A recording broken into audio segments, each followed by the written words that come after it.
12টার পর এশার সালাত আদায় করা যায় কিনা এটা অনেকেই জানতে চান।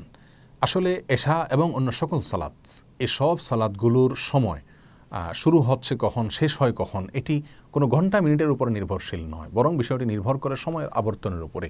হয়তো ঘন্টা মিনিট দ্বারা সেটাকে নিরূপণ করা যায়, এক এক ঋতুতে সেটা এক এক রকম যেহেতু হয়ে যায়, অতএব ঘন্টা আর মিনিট দিয়ে সেটাকে নির্দিষ্ট করে বলা কঠিন। এশার সালাতের বিষয়ে বলবো যে এশার সালাতকে আমরা 3 ভাগে ভাগ করতে পারি। এশার সালাতের যে ওয়াক্ত, সেটার একটা অংশ আছে যে অংশে এশার সালাত আদায় করা উত্তম ওয়াক্ত, ভালো। আরেকটা হলো জায়েজ, অর্থাৎ যে ওয়াক্তের ভিতরে, যে সময়ের ভিতরে এশার সালাত আদায় করলে জায়েজ হবে, উত্তম না হলেও। আরেকটা হলো অনুত্তম সময়, মাকরুহ ওয়াক্ত বলতে পারি, সেটা হলো যে সময়ের ভেতরে এশার সালাত পড়া উচিত নয়, বিশেষ কোনো ওজর ছাড়া সে সময় পর্যন্ত এশাকে বিলম্ব করা উচিত নয়। তাহলে 3টি ওয়াক্ত আমরা পেলাম। রাতের 1/3 পর্যন্ত বিলম্ব করে, অর্থাৎ সূর্য যখন ডুবে অস্তমিত হয় তখন থেকে নিয়ে সুবহে সাদিক অর্থাৎ ফজর ওয়াক্ত যখন শুরু হয় এই পর্যন্ত যত ঘন্টা যত মিনিট হয় সেটাকে ভাগ করে তার 1/3, প্রথম যে 1/3, 3 ভাগের প্রথম ভাগ, এর শেষের দিকে এসে এশার সালাত আদায় করা উত্তম। রাসূল আকরাম সাল্লাল্লাহু আলাইহি সাল্লাম বলেছেন বিভিন্ন হাদিসে, আমি যদি আমার উম্মতের জন্য কষ্টকর মনে না করতাম তাহলে তাদেরকে এশার সালাতকে একটু দেরিতে পড়ার নির্দেশ করতাম, এবং তিনি প্রায় সময় এশার সালাত কীভাবে দেরিতে আদায় করতেন। অতএব যদি কারোর যদি কষ্টকর না হয় তাহলে তার জন্য এশার সালাতকে একটু বিলম্ব করে পড়া উচিত। আমাদের সমাজ থেকে এই আমলটি প্রায় বিদায় হয়ে গেছে। আমরা এশার সালাতকে 9টা, 9:15, 9:30, অর্থাৎ যে সময়টাতে 1/3 হয়, এক এক ঋতুতে এক এক রকম হতে পারে, আনুমানিক 9টা, 9:30 এই টাইম পর্যন্ত নিয়ে আমরা এশার সালাতকে সাধারণত আদায় করি না। আর এই 1/3 পর্যন্ত দেরি করে যদি আমরা এশা সালাত আদায় করতাম তাহলে সেক্ষেত্রে এশার পরে আর খাওয়া দাওয়ার প্রয়োজন হতো না, আড্ডাবাজি করার প্রয়োজন হতো না, গালগল্প করার যে সমস্যা আমরা দেখি আজকে সেটা থাকতো না। ফলে ভোর রাতে উঠা এবং ফজর সালাত জামাতের সাথে আদায় করা সহজ হতো। আর আমরা যেহেতু অনেক আগে এশা সালাত আদায় করে ফেলি, এই জন্য দেখা যায় এশারের পরে আমাদের নতুন করে আড্ডা এবং গল্প জমে, খাওয়া দাওয়া ইত্যাদি করতে করতে অনেক রাত হয়ে যায়, যার ফলে ফজর এবং ভোর রাতে ওঠাটা আমাদের জন্য কঠিন হয়ে যায়। যাই হোক, তাহলে রাতের 1/3 শেষের দিকে এসে এশার সালাত আদায় করাটা হলো উত্তম। তবে কোনো ব্যক্তি যদি এমন হয় যে তিনি একাকী সালাত আদায় করতে হবে, যদি তাকে উত্তম ওয়াক্তে সালাত আদায় করতে হয় তাহলে তিনি অবশ্যই একাকী সালাত আদায় না করে জামাতের সাথে সালাত আদায় করবেন। যেহেতু বেশিরভাগ মসজিদগুলোতে জামাতে এশার সালাত আদায় হয়ে থাকে, সেক্ষেত্রে 1/3 পর্যন্ত বিলম্ব করা হয় না, শুরুর দিকেই সালাত আদায় করা হয়, বিধায় জামাতে সালাত আদায় করাটা তার জন্য বেশি গুরুত্বপূর্ণ। ওই উত্তম ওয়াক্তের উপরে আমল করার চাইতে তিনি অবশ্যই জামাতের সাথে সালাত আদায় করবেন। তাহলে এটা গেল এশার উত্তম ওয়াক্ত, 1/3 পর্যন্ত বিলম্ব করে পড়া। 1/3 থেকে নিয়ে মধ্যরাত পর্যন্ত যদি কেউ দেরি করে তো সেটাও জায়েজ আছে, অর্থাৎ সেটা জায়েজ ওয়াক্ত, এই পর্যন্ত দেরি করা যাবে। মধ্যরাতটা রাত 12টাও হতে পারে, কোনো ঋতুতে একটু আগেও হতে পারে, একটু পরেও হতে পারে, বাকি আনুমানিক 12টা বা তার আগে পরে সামান্য এদিক সেদিক হতে পারে। এই সময়টাতে মধ্যরাত হয়ে থাকে বেশিরভাগ ক্ষেত্রে। অতএব আমরা 12টাকে নির্দিষ্ট না করে কয় ঘন্টা হচ্ছে সূর্য ডুবা থেকে নিয়ে সুবহে সাদিক পর্যন্ত তার ঠিক মাঝামাঝি যে জায়গাটা সে পর্যন্ত এশার সালাত পড়তে পারবো, সেটাই আমরা জেনে রাখি। এগুলো এশার সালাতের জায়েজ ওয়াক্ত। আর অনুত্তম ওয়াক্ত বা মাকরু ওয়াক্ত বলতে পারি যেটা, সেটা হলো মধ্যরাত থেকে নিয়ে দেরি করে আপনি সুবহে সাদিকের আগ পর্যন্ত যদি পড়েন তাহলে সেটা হবে অনুত্তম ওয়াক্ত এবং মাকরু ওয়াক্ত। যদি কোনো ব্যক্তি বিশেষ কোনো ওজরের কারণে, বিশেষ কোনো সমস্যায় পড়ে গিয়ে যদি মধ্যরাতের পরে পড়েন তাহলে ইনশাল্লাহ তিনি ভৎসনার উপযোগী হবেন না, বরং তার সালাত সঠিকভাবে হয়ে যাবে এবং তিনি অনুত্তম করছেন সেটা বলা যাবে না, কারণ তিনি ওজরের শিকার হয়েছেন বা কোনো সমস্যার শিকার হয়েছেন, অতএব তার জন্য জায়েজ আছে। কিন্তু যদি কোনো ওজর ছাড়া অলসতা করে বিলম্ব করেন এবং সেটা বিলম্ব করতে করতে মধ্যরাতের পরে চলে যায়, সুবহে সাদিকের আগ পর্যন্ত এই সময়ের ভিতরে শেষ তৃতীয়াংশের ভিতরে যদি তিনি করেন তাহলে সেক্ষেত্রে অনুত্তম হবে, মাকরু হবে, তবে এক্ষেত্রে তার সালাত ইনশাল্লাহ আদায় হয়ে যাবে। তাহলে এশার সালাত মূলত একেবারে মাগরিবের ওয়াক্ত যখন শেষ হয় তখন থেকে নিয়ে শুরু করে ফজরের ওয়াক্ত যখন শুরু হয় তার আগ পর্যন্ত পুরোটাই এশার ওয়াক্ত। তবে প্রথম 3 ভাগের প্রথম ভাগে করা উত্তম, আর মধ্যভাগ পর্যন্ত করা জায়েজ, আর তারপরে করা হলো অনুত্তম। অবশ্য নিরুপায় ব্যক্তি হলে তার জন্য শেষ ভাগেও করা জায়েজ আছে। আল্লাহ সুবহানাহু ওয়া তাআলা আমাদের সকলকে প্রত্যেকটি ইবাদতকে সঠিকভাবে যথাযথ উপায়ে সুন্দরভাবে পালন করার তৌফিক দান করুন। জাযাকুমুল্লাহু খায়রা।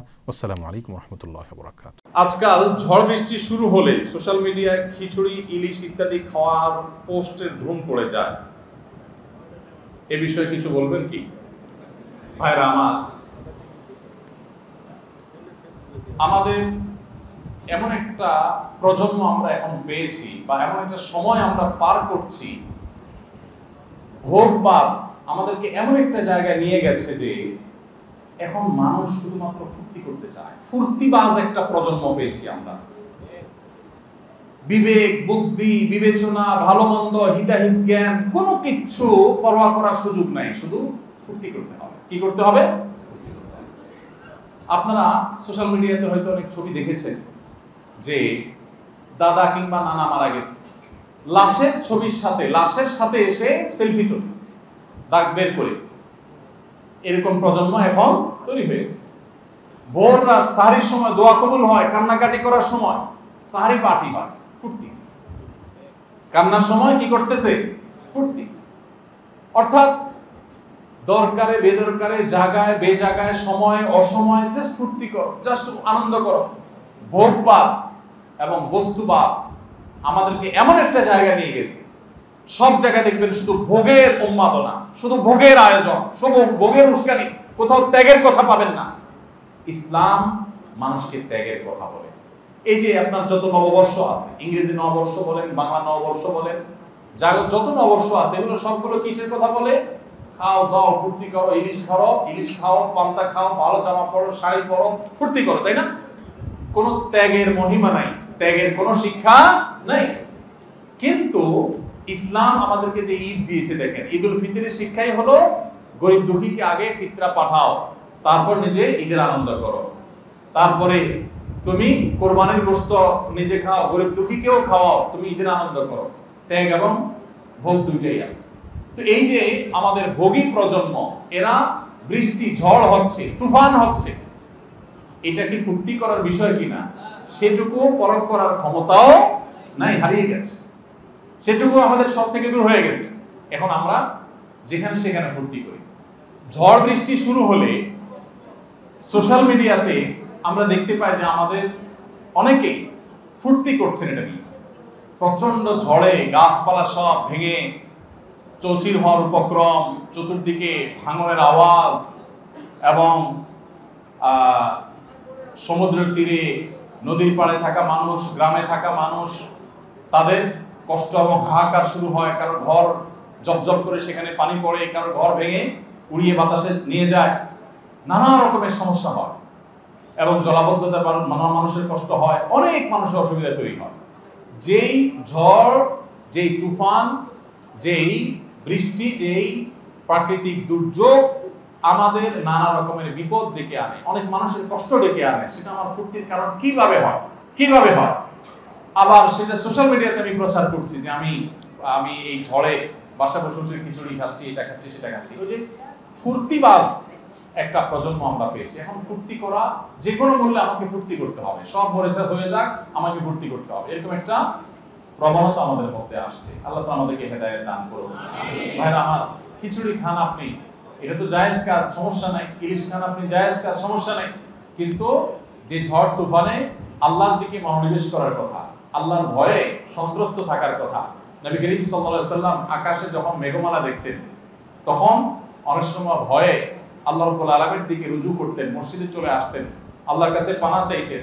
কারণ আদ সামুদ জাতি, এই খিচুড়ি খাওয়া প্রজন্মের সাথে আদ সামুদ জাতির সাথে একটা মিল আছে। মিল হলো, কোরআন খুললে দেখবেন আদ সামুদ জাতি পৃথিবীর ধ্বংসপ্রাপ্ত জাতি, যাদের ধ্বংসাবশেষ এখনো পৃথিবীতে আছে, জর্ডানে আছে, সৌদি আরবের আল উলা নামক শহর, মাদায়েন সালেহ কোরআনে বর্ণিত শহর এখনো আছে, এবং তাদের ধ্বংসাবশেষ আছে। আমার সেখানে যাওয়ার সুযোগ হয়েছে, আমি দেখেছি। ভাইরা আমার, এই আদ সামুদ জাতি, তাদের উপর যখন আল্লাহর আযাব আসছে, তারা এটাকে এনজয় করছে, তারা ওইটা নিয়ে ফুর্তি করছে। ও সুন্দর বাতাস বইছে, হ্যাঁ, মেঘমালা আসছে, তারা মনে করছে যে আমাদের জন্য বোধহয় ভালো কিছু আসছে, কিন্তু সেটা তাদেরকে ধ্বংস ডেকে আনছে।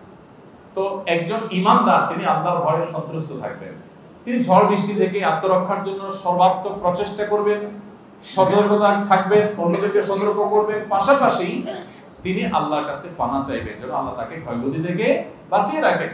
তিনি ফুর্তি করবেন না। সব জায়গায় ফুর্তি করা, এই যে দেখেন চন্দ্রগ্রহণ, সূর্যগ্রহণ, এটাকে এনজয় করে এখন আজকাল মানুষ, তাই না? দূরবীন দিয়ে দেখে, চন্দ্রগ্রহণকে এনজয় করছে। এই কথাগুলো বলাটাও এখন এমন একটা পর্যায়ে চলে গেছে, আমরা এমন লেভেলে চলে গেছি যে এগুলো শুনলে মনে হয় সেকেলে পুরান কথাবার্তা কি বলে। ভাইরা আমার, আল্লাহর আযাব বা গজব যখন আসবে, প্রতিদিন আসে না, প্রতি বছর আসে না, যখন আসবে এরকম অবচেতন অবস্থায় আসবে। আল্লাহ রাব্বুল আলামিন আমাদেরকে হেদায়েত দান করুন। ভাইরা আমার, ঝড় বৃষ্টি শুরু হলে আল্লাহর কাছে পানা চাইতে হবে, দোয়া করতে হবে। আপনি ভালো করে রান্না করে খান, সেটা আপনার ব্যাপার, কিন্তু সোশ্যাল মিডিয়াতে প্রচার করছেন, আপনি এনজয় করছেন বিষয়টাকে, এটা একজন মুসলমানের ধ্যান ধারণা, তার বিশ্বাসের সাথে যায় না। আল্লাহ আমাদেরকে বোঝার তৌফিক দান করুন। ইন্ডিয়া থেকে বলছি, আমি একটা খ্রিস্টান বাড়িতে কাজ করি, তার বাড়ির খাবার খাওয়া যাবে কিনা? হালাল খাবার দিলে সেটা খেতে পারেন, তার খাবার যদি হারাম কিছু না থাকে, অপবিত্র কিছু না থাকে, আপনি খেতে পারেন, কোনো অসুবিধা নেই। আমার দিনে কাউকে জুম্মা মুবারক জানিয়ে শুভেচ্ছা জানানো জায়েজ আছে কি না? সাহাবীদের মধ্যে ঈদের দিনে পরস্পরকে অভিবাদন জানানো, শুভেচ্ছা জানানোর বিষয়টি প্রমাণিত। জুমার দিনে আলাদা করে কোনো শুভেচ্ছা বিনিময় বা অভিবাদন জানানো পরস্পরকে, এরকম কোনো বিষয় প্রমাণিত নয়। বিধায় জুমার দিনকে ঈদের যদিও হাদিসে এটাকে একরকম ঈদের দিন বলা হয়েছে, কিন্তু এটাকে আপনার ঈদের দিনের মতো শুভেচ্ছা বিনিময় সহ ঈদের অন্যান্য সুন্নাহগুলো এখানে ইমপ্লিমেন্ট করা, সেটা অবশ্যই সুন্নাহ সম্মত নয়। তাহলে জুমা মুবারক জানিয়ে শুভেচ্ছা করা এটা সুন্নাহ সম্মত নয়।